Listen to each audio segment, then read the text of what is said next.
যখন রমজানের শেষ জুমা চলে আসবে সেদিন আপনি আসরের নামাজের পরে 7 বার সূরা ফাতিহা পড়ুন।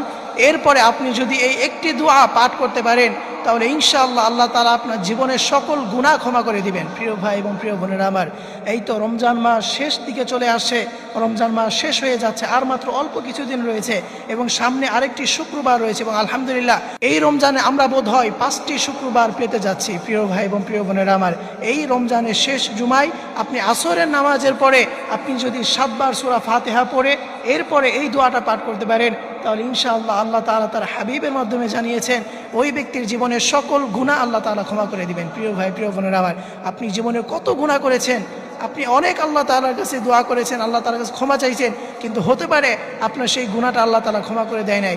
এই জন্য এই তো রমজান মাস চলতেছে, এই রমজান মাসের শেষ জুমাতে আপনি যদি এই আমলটি করতে পারেন, এই আমলটি করে আপনি যদি এই দোয়াটা করতে পারেন তাহলে ইনশাআল্লাহ দেখা যাবে এই দোয়ার উসিলায় হতে পারে আপনার জীবনের সকল গুনাহ আল্লাহ তাআলা ক্ষমা করে দিয়েছেন। আল্লাহ রাসূল সাল্লাল্লাহু আলাইহি ওয়াসাল্লাম জানিয়ে দিয়েছেন। প্রিয় ভাই প্রিয় বোনেরা আমার, সেটা কিভাবে? আপনি আসরের নামাজ পড়বেন, এরপরে আপনি নামাজের স্থানে বসেই কিবলামুখী হয়ে আপনি 7 বার হাতে গুনে গুনে আউযুবিল্লাহ এবং বিসমিল্লাহ সহকারে সূরা ফাতিহা পড়বেন। এরপরে আপনি এই দোয়াটা পাঠ করবেন। সেই দোয়াটা হচ্ছে আল্লাহুম্মা ইন্নাকা আফুউন তুহিব্বুল আফওয়া ফাআফু আন্নী, আল্লাহুম্মা ইন্নাকা আফুউন তুহিব্বুল আফওয়া ফাআফু আন্নী। এই দোয়াটা পরে আপনি আল্লাহ তাআলার কাছে দোয়া করবেন। এই দোয়ার অর্থ খুবই চমৎকার যে আল্লাহ আপনিই তো ক্ষমাকারী, আপনি ক্ষমা করতে ভালোবাসেন, সুতরাং আপনি আমাকে ক্ষমা করে দিন। প্রিয় ভাই প্রিয় বোনেরা, এই দোয়ার অর্থ খুবই চমৎকার।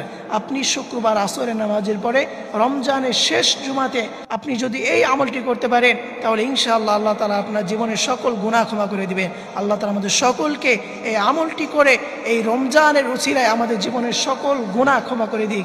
সকলেই পড়ি আমিন।